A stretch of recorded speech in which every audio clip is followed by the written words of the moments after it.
sakit, Ma. Tahan sayang ya. Saya mohon lakukan yang terbaik buat kesembuhan anak saya, dokter. Tapi kok dok, pasien yang lain mana ya? Aku kosong. Kalian serius? Mau melihat hantu? Iya kak, serius. Siap dengan segala resikonya.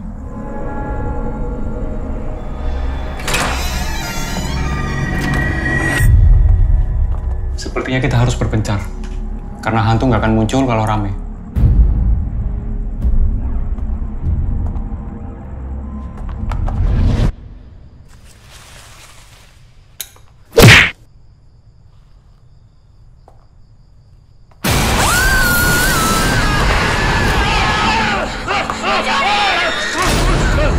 Kalian sudah mengganggu tempat ini.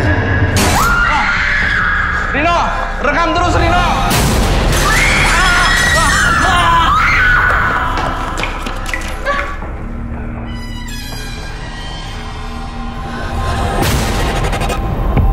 Andong.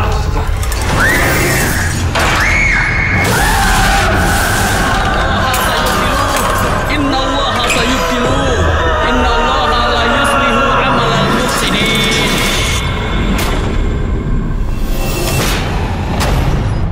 Ya, kembali lagi di channel YouTube Inotora di Interview. Inotora Interview.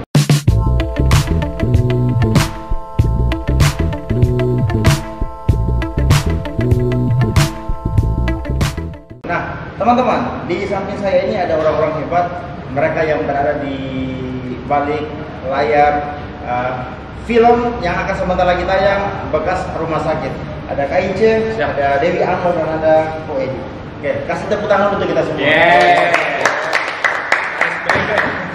Oke, nah tadi juga sudah ada trailernya, teman-teman. Di bagian awal pasti penasaran kan, wah ternyata di Kendari bisa ada film sekeren itu. Nah, ternyata ada orang-orang hebat di balik munculnya karya indie itu, tapi hasilnya bisa go nasional. Oke, saya mulai interview kali ini dari orang yang akhirnya memunculkan ide film Bekas Rumah Sakit.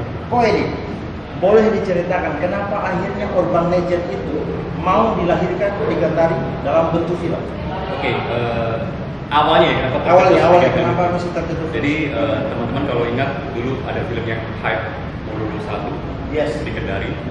Ketika proses syuting Mololo 1 itu, saya berjalan bersama dengan sutradara Kak Acok lagi dalam bis, dan kita lewat itu di depan Bekas Rumah Sakit Provinsi. Memang sudah dirubuhkan. Terus Kak Acok dia bilang ini kayaknya kalau kita ada rezeki, ada dana, boleh nih kita akan ceritain. Kita juga ini sepertinya membutuhkan Bekas Rumah Sakit. Nah, cuman celetukan ringan seperti itu, akhirnya sempat kita bicarakan setelah pulang ke Jakarta gitu kan. Gimana kita coba ya film itu? Nah, jadi cuma dari celetukan ringan itu akhirnya kita wujudkan dengan mengumpulkan dana dari teman-teman. Itu yang disebut film indie. Jadi kita nggak ada support dari PH besar dengan dana yang banyak, tapi dengan dana yang ada didukung sama teman-teman kreatif yang luar biasa, kita wujudkan film.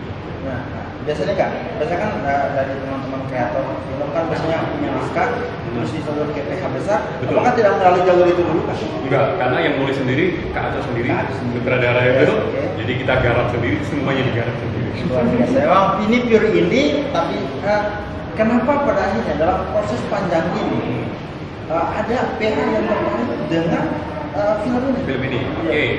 Jadi awal kita cuma punya budget buat syuting aja nih. Dihitung-hitung itu cukup buat syuting, oke kita angkat. Jadi setelah syuting kita mesti bingung, actingnya gimana ini? Iya kan? Karena itu, karena kita gini, walaupun indie, tapi kita tetap ingin memberikan kualitas yang bagus. Indie, tapi wajahnya nggak indie gitu. Ya kan? Mungkin ya lebih bisa menjual secara nasional, karena ini adalah urban legend yang memang terkenal di Kendari, yang juga sempat didengar oleh viral sekali seperti itu. Nah akhirnya kita coba menawarkan ke beberapa PH besar yang tetap bekerjasama dengan Acok, tetapi akhirnya jatuhnya di DCU yang juga menjadi produser atau PH dari film Mololo 1. Makanya di situ dengan PH yang sama dengan Mololo 1, DCU dan dalam proses negosiasi untuk membawa ini ke PH besar, apakah itu materi yang sudah jadi atau bagaimana? Trailer aja. Jadi kan kita pulang, kita sempat edit sendiri trailer, tapi waktu itu kan masih kasar, jadi yang editasi segala macam. Kita tunjukkan trailer, ya udah kita yakinkan ya mungkin rezeki yang tadi diterima. Next, tentu saja ini berjudi dalam artian dari segi pemilihan tempat, seperti apa dibawa cerita ini, apalagi penikmat film horor kita tahu banyak, tapi kalau kemasannya tidak bagus, packagingnya pasti itu akan menurunkan minat untuk menonton. Nah, ini kan tahu nih, saya mesti memilih talent. Tapi di film itu teman-teman, talentnya tidak ada yang terkenal sama sekali. Itu semua pure talent lokal dan itu keren sekali. Saya nonton trailernya luar biasa loh. Nah di sampingnya ada Yamur, Kak Ince yang memang ya youtuber lokal dan beberapa kali sudah beberapa kali syuting juga film konten-konten horor di lokasi itu. Pemilihan talent kan. Pemilihan talent di saat memutuskan untuk syuting film bekas rumah sakit talentnya talent lokal. Bagaimana cara memilih talentnya itu? Sampainya muncul talent-talent yang luar biasa ini di film ini. Oke, yang memang yang pertama informasinya itu sebenarnya tidak semuanya talent lokal. Oke. Jadi ada talent yang kita datangkan dari Jakarta, ini juga dia bukan yang punya nama besar tapi memang pernah di sinetron, pernah di beberapa film, bintang iklan juga. Jadi itu Gadis Bahasa Lama sama Sadam Bahasa Lama. Ini kebetulan dari kakak. Ya, kita sudah punya hubungan, kita ajak, mau nggak juga kita punya gini, mereka sih. Tapi cuma mereka saja yang ada di situ, sama satu orang lagi nggak tahu laki-laki dari mana gitu ya. Kemudian sisanya semuanya adalah murni talent lokal. Dewi Amo dan saya casting sendiri waktu itu ya. Iya. Dan saya yang casting ya. Jadi saya kenapa tidak tahu ini lagi casting? Kenapa saya tidak tahu lagi casting? Harusnya saya ikut casting juga. Harusnya, tapi saya tidak tahu kalau ada film ini casting. Lagi sibuk endorse. Oh iya. Kalau sibuk itu. Project itu memang itu hari saya datang lebih awal ke Kendari. Kemudian beberapa talent-talent yang saya casting sendiri, saya ajukan ke sutradara. Kemudian di ACC. Luar biasa, berarti Bang ini berjudi juga memilih talent ini. Ternyata tidak sia-sia. Hasil aktingnya di trailer ini, baru di trailer ini sudah luar biasa. Iya, dan satu saya sampaikan bahwa sebenarnya semua itu bisa kalau ada kesempatan. Maksudnya begini, talent-talent lokal kayak Dewi Ahmad ada beberapa, ada Marina Ali dan Cinta yang masih kecil, ada Cinta itu, walaupun mereka baru pertama kali sama syuting ya, profesionalnya luar biasa. Kita sudah bilang ini kita cuma garap secara indie, mungkin budget juga terbatas segala macam, tapi kerjanya sampai ke malam atau itu profesional itu saya dulu. Mantap. Kita skip sedikit percakapan dengan Ko Edi, kita bergeser ke talentnya. Nah, Dewi Amo dulu. Akhirnya diberi beban, diberi kepercayaan untuk memerankan salah satu karakter di film bekas rumah sakit. Bagaimana sih perasaannya? Tolong gambarkan ke teman-teman saya.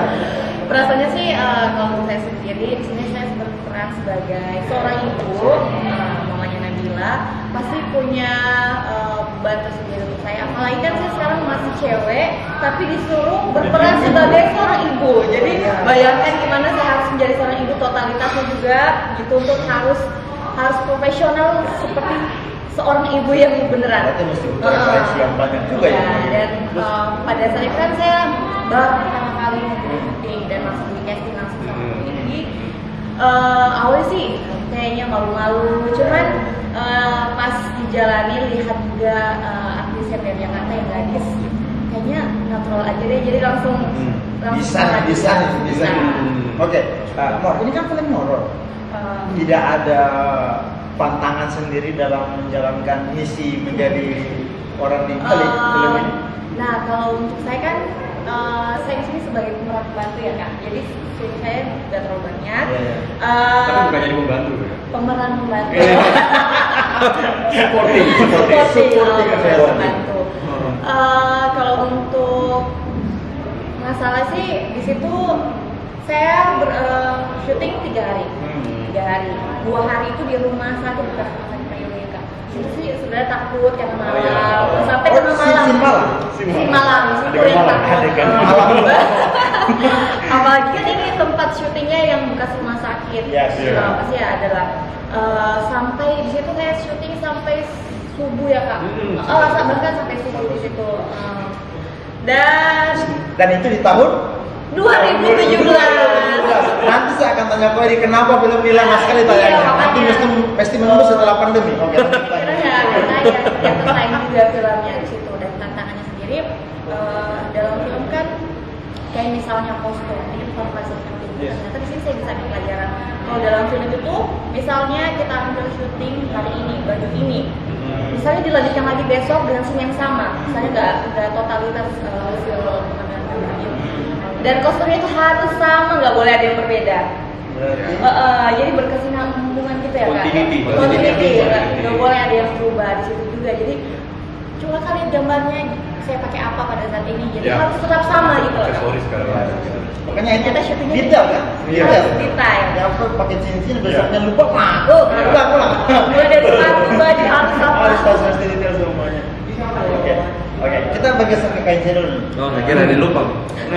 Kenapa seorang YouTuber ini akhirnya diajak main? Apakah ada nepotisme? Karena beliau dekat dengan produser atau bagaimana? Oh, tabe. Coba jelaskan dulu kain saya. Jadi, soalnya setelah dapat ini. Dia sogok sapi kan? Wah. Oke, sayur. Jadi begini, Kainal. Jadi waktu film itu saya ditawari sama Bang Aco. Bang Aco kan dia lihat ini. Saya ada perkumpulan dulu, namanya Penjelajah Malam. Jadi kita suka ke konten itu kan? Ya, kita suka ke tempat-tempat yang bukan cuma horor, tapi tempat-tempat yang tidak pernah dikunjungi sama orang. Apalagi kalau yang ada cerita, jangan ke sana, ada anu di sana. Oh, itu yang paling kita suka. Paling semakin kayak begitu semakin kita suka. Jadi waktu itu kita pergi ke rumah sakit provinsi dan di situ sama teman-teman juga. Nah, di situ ketika kita datang ke sana, memang itu suasananya kayak apa ya? Agak horor ya Kak? Horor sekali.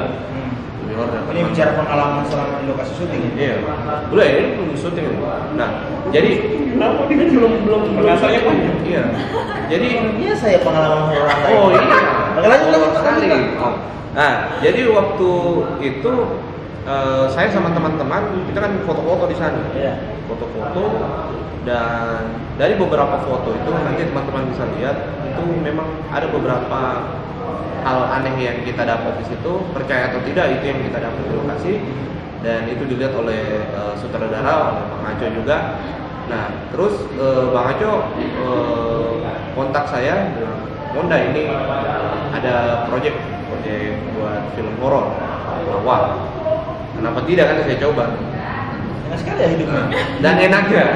Dan enaknya lagi di sini Bang Aco bilang, di sini kok tidak usah berakting. Kok bicara saya seperti kok bicara hari-hari. Nah, itu poin plusnya lagi. Jadi nggak perlu saya hafal naskah lagi, nggak perlu saya cari karakter. Iya, jadi kayak pergi syuting itu kayak bukan pergi syuting, kayak pergi main-main. Lagi buat konten. Iya, buat konten aja gitu. Karena sutradara tahu dia udah acting. Bisa lah actingnya. Beberapa kali dia syuting di Wonolo itu luar biasa. Pengen saya tampil ini orang kecilan sekali ini mukanya. Bisa action juga dia ya? Bisa action juga ya semuanya. Dipukul jadi. Iya, padahal dia aslinya petani sayur loh. Sukses lagi. Oke. Tantangannya selama di lokasi syuting. Artinya begini. Dirimu kan pernah sedikit banyaknya tahu cerita soal yang terjadi di rumah sakit itu kan? Iya. Ada pengalaman tertentu nggak selama syuting yang berkaitan dengan itu? Jangan sampai hanya gimmick-gimmick supaya orang mau datang nonton atau bagaimana? Oh tidak. Jadi itu, Renal. Jadi dari beberapa puluh hari kita syuting di tempat itu, ada memang satu pengalaman yang saya alami sendiri, saya lihat sendiri di sana. Di set lokasi itu sebenarnya banyak pengalaman itu. Cuman ada yang paling berkesan di sana. Itu ketika kita syuting itu kamera sutradara belum bilang action gitu kan. Nah itu kita lagi duduk di situ kayaknya, kamera ada kru di situ, ada sutradara, ada kameramen, ada segala macam apa semua. Nah ketika kita lagi di situ, itu saya mendengar ada cewek itu dia bilang gini, musir Nyinden. kayak begitu. Iya. Dan itu Jawa datangnya dan di iya jauh sekali tempatnya. Iya. Nah pas habis itu kita lari semua kru. Tapi saya masih dengar itu dia pas lingsir wenginya, pas i-nya dia tahu kita lari, dia langsung dia ketawa begitu. Iya. Nah pada saat itu mi alasan setelah momen itu ya pas habis itu ini gadis itu dia langsung kerasukan Oh iya, sempat kerasukan Pingsan. ya? Iya. Oh sempet? Ya. Itu real? Iya, bukan kerasukan yang mentrepkan, langsung pingsan. Lama sekali berjalan. Ya, lama sekali Dia banget. angkat ke IGD lama sekali. Itu pun waktu dia sadar dia melotot tuh. Waktu sadar dia teriak. Itu kita syutingnya malam mati misalnya. Nah, Jadi pas habis itu Garis sudah selesai kerasukan. Nah, kita lanjut syuting lagi. Pas kita lanjut syuting itu ada suara ini kayak dem Itu tengah malam ya kak? tengah malam, dan itu ada di sekitarnya kita suara itu, karena bukan cuma saya yang dengar, ada kru juga yang dengar, ada pemain juga, bahkan dia punya bukan juga nafas sih, kayak sumber suara itu kayak dekat sekali dengan kita, cuman kita nggak berani nengok kanan kiri gitu. Nah, dan kita nggak cerita di tempat itu, kita berani ceritanya nanti setelah syuting di situ, karena betul-betul memang ketika syuting di situ, Takutnya ketika mempengaruhi masuk, ya? nanti mempengaruhi. Ketika Ya, kita benar. masuk di situ, kita syuting di situ, benar-benar itu kayak kita masuk ke dunia yang baru, bukan di Kendari. Ketika masuk ke areanya itu kayak bukan di dunia, sudah, karena sensasinya itu kayak nah oke. Mana gelap? gelap. Pasti. Kita nggak ada lighting apa semuanya, namanya juga film horor. Nah, tapi ini saya tangkap lagi terkait dengan tadi cerita di balik kalian pas syuting. Siap. Nah, ternyata itu berkesinambungan dengan pada saat proses editing. Salah satu hal yang bikin lama itu yang saya tangkap dari cerita Instagramnya Gang Aco. Iya, iya. Boleh dibagi yang sedikit. Boleh, boleh. Kenapa bisa ada gangguan-gangguan itu selama proses editing? Mengganggu itu kan? Iya, jadi kalau teman-teman bertanya, ini kita proses syuting sudah 2017 ya. Iya. Hampir 3 tahun, jadi saya ingat juga Agustus 2017. Kemudian setelah syuting kita bawa ke sana, proses itu editor yang pertama kali, saya merinding lagi. Saya juga soalnya saya nonton cerita itu dari Kak Aco di Instagram. Iya, jadi keanehan di editing pertama tuh dari editor Bang Dani. Jadi waktu dia lagi edit, kebetulan tuh adegan kerasukan yang di kamar. Iya, iya. Adegan kerasukan lagi edit, tiba-tiba suaranya bisa mengecil, suara teriakan itu. Dia terus hilang. Itu otomatis di dalam. Iya, dia lagi ngedit, terus suaranya mengecil terus hilang. Apa ini? Gak lama kemudian lampu mati. Lampu mati. Iya. Lampu mati, kemudian sempat nyala lampu, dia hidupin komputer lagi. Nah, itu audionya hilang, nggak ada audio. Akhirnya dimatikan. Besok paginya dikerjain, ada lagi audio.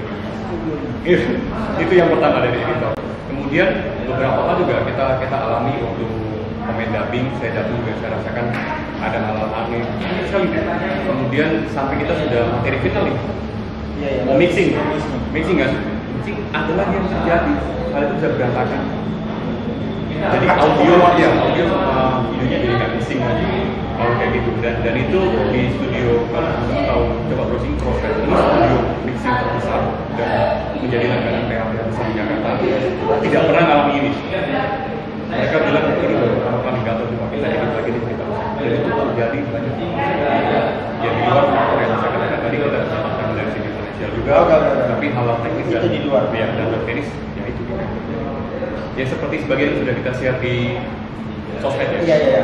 Saya tangkapnya, artinya ini di luar kendala teknis bahwa kita terkenal karena belum ketemu dengan PH atau apa semuanya itu di luar itu. Di luar itu. Tapi bisa jadi kalau waktu itu karena terjadi di hal-hal yang mistika. Nah itu cerita itu sebenarnya yang bikin saya penasaran. Saya pasti nonton ini. Saya jarang nonton film horor. Jadi karena itu ya kak, jadi penanyaannya lama. Iya itu salah satu faktor. Karena memang kalau mau dibilang, saya juga belum tahu ya. Bukan sesuatu yang pasti, tapi setahu saya belum ada film yang kita ngangkat cerita tentang rumah sakit dan benar-benar syuting di set yang real bekas rumah sakit. Gitu. Kalau kita lihat Hollywood kan kebanyakan mereka di studio bangku set, mereka bikin kamar-kamar. Ini kan benar-benar real. Kita tinggalin di rumah sakit itu dan lengkap dengan peralatan. Ya, itu peralatannya masih ada darah-darahnya. Ditinggalin begitu aja. Dan saya lihat beberapa trailer itu pure tidak ada CGI di situ. Ya, tidak ada CGI di situ. Maksudnya kan biasanya kan orang green screen habis itu dengan saya tahu lah, coba mengikuti saya teknologi CGI. Nah itu bekas-bekasnya semua kayaknya alat-alat yang saya di rumah sakit ya. Tinggal begitu saya Itu kayak gunting-gunting itu masih ada bau-bau. Bau darah. Bau darah. Tidak ada yang tersusun rapi, jadi kayak benar-benar ditinggal begitu aja terbengkalai. akhirnya saya alami kan. Iya. Jadi kita tinggal taruh lighting, pasang lain tidak butuh menata satu-satu lagi. Tidak. Jadi kayak kali kampus gitu masih mau. Oke, selama proses syuting ini akhirnya memakan waktu berapa lama? Total sebenarnya gini. Total sebenarnya materi film kita itu sudah selesai akhirnya di Januari 2019. Bukannya saat itu pernah diumumkan akan rilis tuh? Nah, itu hari gini.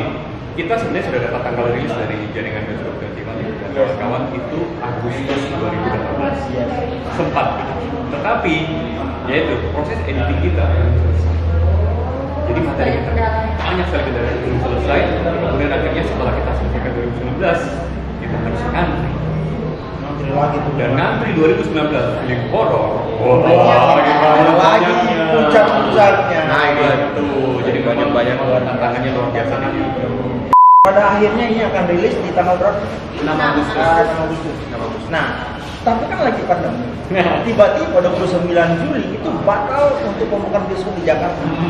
Tapi di Kendari tetap kaya karena bisa. Lobby macam apa lagi? Kekuatan apa lagi? Ini saya juga perlu meluruskan dalam artian begini. Banyak juga akhirnya yang kita jadi sosmed. Loh ini jadi tayang nggak? Katanya seluruh bioskop di Indonesia kan nggak jadi buka. Oke, baik. Teman-teman yang di Kendari pasti sudah tahu bahwa Hollywood Square itu sudah reopening tanggal 7 masalah. Ya, 7 Juli dia sudah beroperasi dan dia bukan sekedar beroperasi, tapi sudah mengantongi izin dari Pemprov. Sudah diverifikasi, protokol kesehatan diterapkan, lulus, akhirnya sudah izin untuk buka kembali. Untuk jaringan-jaringan besar seperti XX1, Cinepolis dan CCTV, itu mereka menyepakati dalam satu gabungan pengusaha bioskop bahwa kita akan buka kembali tanggal 29. Nah, sebelum itu, Hollywood sudah memberikan info, Pak, saya sudah kantongi izin setempat, saya buka dulu boleh, oh silakan.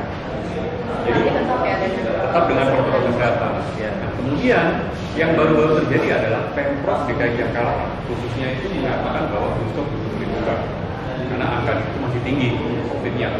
Kemudian ya wajar pihak bioskop berpikir jaringan mereka itu paling banyak di Jakarta. Jadi ini kan cabangnya 21 dan lain-lain kan banyak sekali di Jakarta. Terus kalau saya Jakarta gak jadi buka, cuma harus ngurusin di daerah yang beberapa 1, 2, 3. Ya mungkin kan capek ya. Ya sekalian aja gitu loh, kalau mau buka ya buka, buka tutup. Ya akhirnya mereka perpanjang penundaan bukan bioskop. Itu informasi yang saya tahu. Sementara untuk Hollywood tetap jalan seperti biasa. Karena dia kita pun sepertinya independen dan mematuhi semua dari mematuhi izin. Oke, Pak Kes, bagaimana respon setelah akhirnya yang ditunggu-tunggu trailernya tiba-tiba boom keluar? Satu nah, jadi alhamdulillah senang juga ya karena dari 2017 ya, dari 2017 saya kira ini film sudah menunggu 3 tahun hanya keluar euforia seperti sekarang kan sampai sudah jadi golden sekarang lain kamu sudah lupa baru pernah syuting ya? Iya sudah lupa dia ya merasa kaget kenapa tiba-tiba ada ya akhirnya kan mereka dulu tidak jadi apa-apa sekarang jadi star syndrome lagi kan mereka. Oke, respon teman-teman setelah melihat trailer itu karena saya terakhir di postingnya terutama jadi semua itu pasti tertuju ke Amor. Malah di YouTube saya itu ada yang komen yang kesini hanya menonton gara-gara Amor. Apa nih? Kan punya channel. responnya kalau kayak gitu Ya, kalau responnya teman-teman alhamdulillah mereka tanya kapan tayang. Saya sudah kasih tahu segini. Dan alhamdulillah juga responnya teman-teman. Mereka selama melihat trailer yang dibuat oleh daerah itu mereka oke, bagus, tapi yang ketika mereka lihat trailer bekas rumah sakit tidak jauh dan tampan mereka pasti bilang oh ini nggak jauh-jauh kayak box office ini trailer. Iya kan trailer saya cukup mengikuti itu karena info dari mana teman-teman tidak ada sentimen negatif. Biasanya film lokal itu jangan harap dapat respon positif. Kenapa? Dari awal jelek tinggi siapa yang main ini asik. Saya tidak dapatkan komentar itu, malah menunggu apa ini kapan. Kita rindu dengan bioskop, tonton yang muncul film lokal pertama. Jadi ini adalah film pertama yang akan tayang selama pandemi. Film baru. Kalau sukses ya alhamdulillah. Berarti kita ada prestasi lagi. Kalau Amor sendiri karena saya lihat ini instastory-nya tidak pernah berhenti di post. Amor tadi dong. Akhirnya mau tablang Instagram ini. Iya, maksudnya sekali. Saya awalnya Kak merasa merasa insecure karena kan di sini saya sebagai pemeran pembantu ya kan. Bilang terus, kayak ini kode supaya Ini kok jadi pembantu ya? Kode ini. film dia Pertama. Pertama. Jadi Dan itu semoga kalau misalnya benar sukses, dibikin lagi film dan sinetron. Oke, siap. Perasaan di Bekas Rumah Sakit. After melihat akhirnya trailer keluar dan Akhirnya main film ini bakal juga, tayang. langsung saya sebenarnya kan saya butuh story. Yes. Cuma teman yang lihat dia langsung story, baru saya repost. Iya. Langsung repost, pas itu langsung viral. Karena saya tahu sebelum Anda nge-tag itu, Anda tidak pernah tahu kalau trailer itu film Anda kan. Saya tahu trailer sudah keluar, dia belum Dia tahu kalau dia ini scene setelah pertama. dia tag baru dia sadar. Kita gue artis. Alhamdulillah dapetnya tuh viral kak. Viral. Alhamdulillah pas itu langsung pas saya repost, langsung melihat semua orang langsung repost. Dan alhamdulillah ya gara-gara itu followers naik jadi 300. Pertama 300 ya. Dan jadi jujur, jadi semua tidak ada yang ngeh kalau itu Amon. Saya dari awal kok Amon. Dari awal dulu kok Amon. Tapi semua orang tidak tahu kalau itu Amon. Alhamdulillah. Karena Nanti orang tonton berulang-ulang. Sudah mengenal skincare, sekarang ternyata sekarang boy sudah seperti Sekarang sudah. Oke, bagaimana harapannya untuk akhirnya formasi film ini? Apakah nanti ada penjahit dengan beberapa penonton Atau mobile ya kak? atau mobile yang bisa ditemukan ke penonton saya? Oke, yang jelas ini hiburan sudah dibuka di Kota Kendari. Iya. Pertama, boleh kita katakan dia bioskop pertama kali dibuka. Sebenarnya saya justru ingin menghimbau nih bahwa kita berada di kondisi yang new normal. Kita nggak usah normal kayak dulu. Memang kalau normal, mungkin kita akan adakan normal dari lain. Saya akan coba datangkan pemain negatif yang kadang dari Jakarta segala macam. Tapi sekali lagi kita di lock atau dijaga dengan protokol kesehatan. Ya kan? Kebetulan saya juga dari Surabaya, jadi memang agak berbeda dengan Kendari yang mungkin cenderung santai dengan kondisi masih zona kuning ya, kalau salah ya. Tahu Surabaya kan? Betul, Surabaya tahu kan hitam keunguan gitu. Warna macam apa itu? Jadi saran saya begini, kita jangan meremehkan. Kita boleh beraktivitas seperti biasa, menikmati hiburan, tapi tetap harus kita jaga protokol kesehatan. Ya. Betul. Jadi kalau misalnya ditanya apakah ada nobar, itu saya bilang nggak ada. Karena kalau sudah nobar pasti menimbulkan kerumunan, berkumpul lagi. Kenapa? Ini akan jadi sesuatu image yang negatif di nasional lagi gitu. Karena setuju. Karena gini teman-teman, ini menjadi catatan sejarah. Saya sudah menjadi catatan sejarah bahwa bioskop Hollywood ada menjadi bioskop pertama yang buka di masa pandemi. Kedua, film Bekas Rumah Sakit adalah film baru pertama yang tayang di masa pandemi. Jadi Kendari, Hollywood dan film Bekas Rumah Sakit ini tercatat dalam sejarah, ya kan? Akan menjadi percontohan buat bioskop lain, daerah-daerah lain. Gimana sih Hollywood dan Bekas Rumah Sakit menjalankan protokol kesehatan selama nonton ini? Nah ini kita harus memberi contoh teman-teman. Jadi semua elemen bioskop kita maupun nanti petugas di Hollywood dan juga penonton nanti kita harus memberikan contoh ke daerah-daerah lain, ke kota-kota lain bahwa kita bisa menjalankan protokol kesehatan sambil menikmati hiburan. Ini yang harus kita Makanan tanggal Tayang perdana tanggal 6 Bulan depan. saya dapat kerjaan di tanggal itu. Tapi malam saya nonton. Oke, ada kabar juga. Ini kemungkinan akan kita usahakan tiket sudah bisa kita presale jauh-jauh. Nah, itu yang saya tunggu. Ini mulai dari kapan kak? Karena sudah banyak yang lagi kak. Oke. Nah, itu kan pas banyak lihat kamu kok sih nonton? Ada Yang tiket? jelas bener, yang jelas update aja sosmednya kita. Rencana awal di tanggal 23 Juli. 23 Juli Tapi sudah presale. ada kemungkinan bisa lebih cepat. Jadi update terus di akun sosmed kita. Ini juga salah satu cara supaya kita menghindari kerumunan dan kerumunan.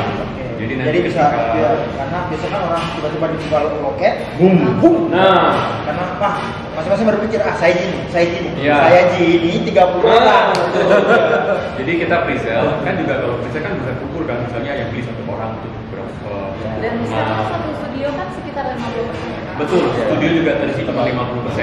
Gitu. Jadi memang kita hindari kerumunan. Ketika sudah presale, waktu mau datang tinggal mengikuti jamnya aja. Maksudnya jam 2, jadi nggak usah datang awal-awal. Kan tinggal sudah pegang tiket. Respon dari pihak Hollywood bagaimana sih?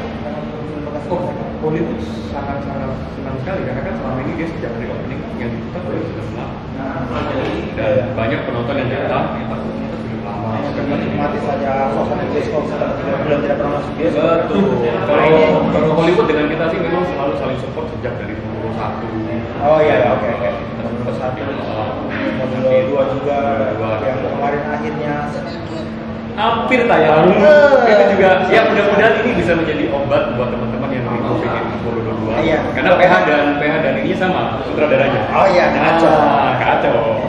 Dan inilah yang kita harapkan. Semoga mereka semua sakit biarlah dulu yang mulai untuk menjembatani kita sampai ke